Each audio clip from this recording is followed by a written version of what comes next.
等我们这一代人死光了，台湾就和谐了。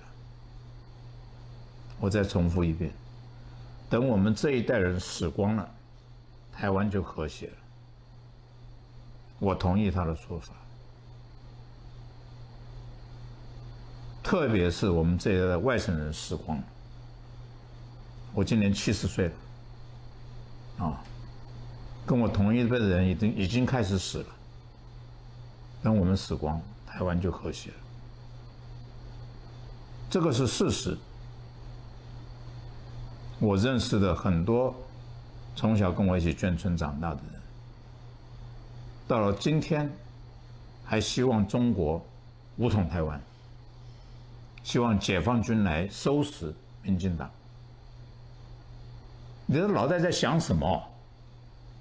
这个是你住的地方哎，对呀，你生长的地方哎，你出生在台湾哎，我是出生在台湾的。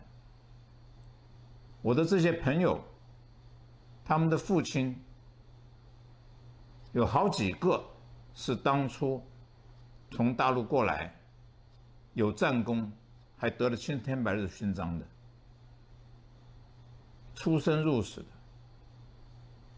然后现在他们希望中国解放军过来打过来，你脑袋有病啊！